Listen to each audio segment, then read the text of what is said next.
Hi, it's Peter here. 5 tips on Olympus and OM system cameras coming up. Number 1. Super spot AF in macro photography. Sometimes the subject that you're photographing is too small for the smallest possible focusing point that you can choose from your Olympus camera or OM system camera. Then magnify and super spot AF comes to the rescue.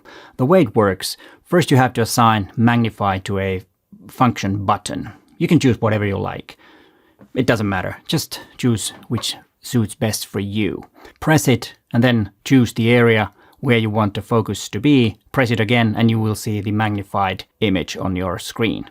Make the focus and then you can either take the photograph right away or you can go back to the normal view by pressing the magnify button or the assigned button again and you will see the whole frame and then you can make the image. This is nothing new, but it is something that people tend to forget. At least I do, and there are so many features in OM system and Olympus cameras that we sometimes just have to remind ourselves what the features are, because there are so many. And this works also in still life if you want to focus precisely on a certain spot in your still life. It's a very handy tool. Grid color. You can set a grid on your viewfinder and your EVF. This might help you to make the composition the way you want. This helps you to set the horizon on a certain level and all that. But the problem is that it's gray color. But guess what? You can change the color of the grid. What I have done is that I have black and white grid, and then I can choose preset 1 is black and then preset 2 is white. And I have set this to my menu so that I can access it quickly and change the color quickly. But you can choose any colors. You have all the RGB colors to choose from. This is a very handy way. And there is also one good thing. Even though you don't need the grid or ever use it, you still might want to do this because it will also change the color of the focusing area.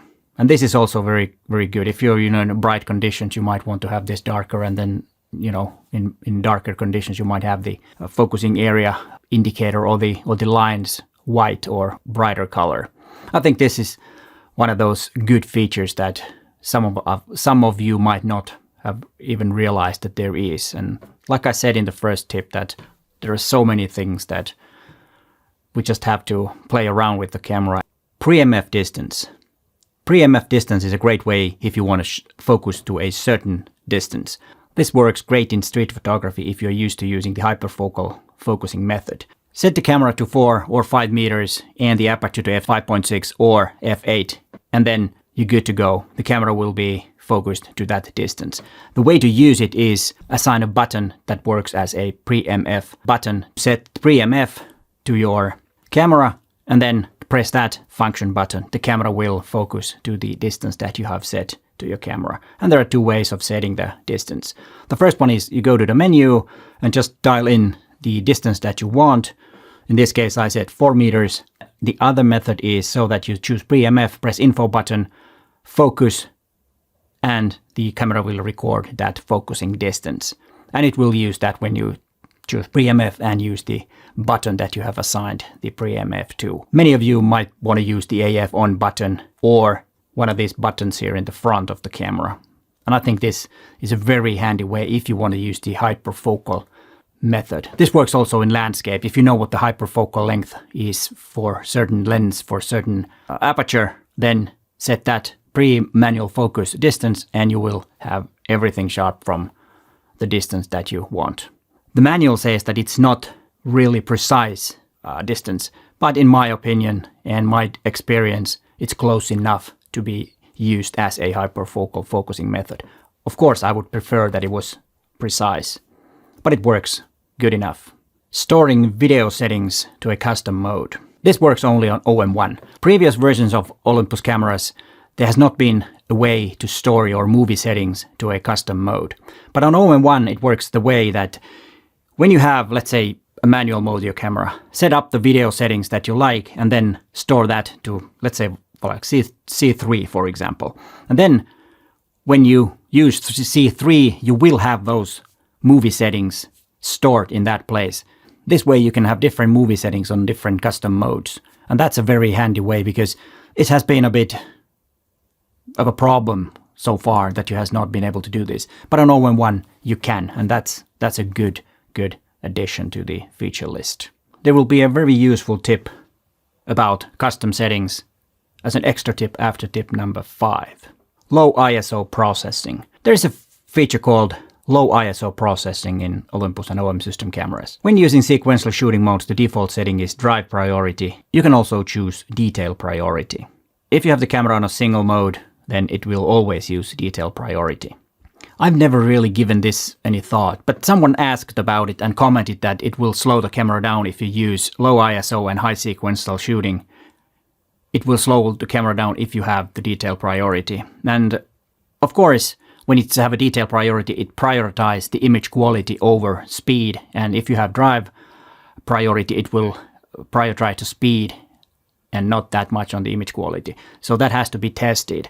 I did a small test and I didn't find any difference in image quality. The only difference is that if you use the detail priority, the camera slows down a bit. I would leave it as it is on drive priority because I could not find any difference in the image quality.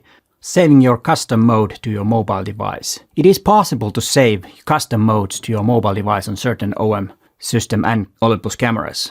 You need to use the OM Share app. Yes, it's called OM Share now. And it's available in these cameras. There is a list here.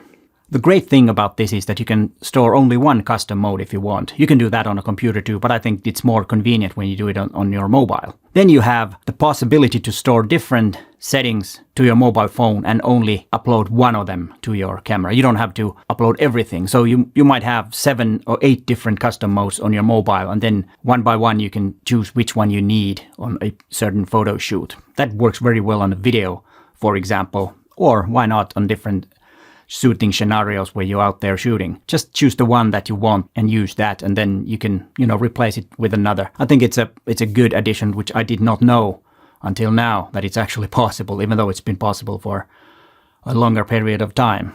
But like I said in the beginning, there are lots of features, and even I, who make these videos, find new things, and also from your comments I pick up things. And then there is one more thing about these custom modes. You can rename them. You might want to have video settings, or you want to have settings for portraits, you want to have settings for flying birds or something like that, and you can name them. And you can also add symbols to them. You can change this icon to be something else, which makes it even more easier to find those settings.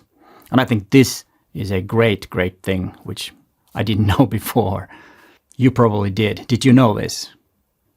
Please let me know in the comments down below. You're probably smarter than me, so I know you knew it. I hope these tips and tricks help you to use your camera better and also make it more usable for you. And here are some more tips and tricks that I made before. But hey, thanks for watching and bye for now.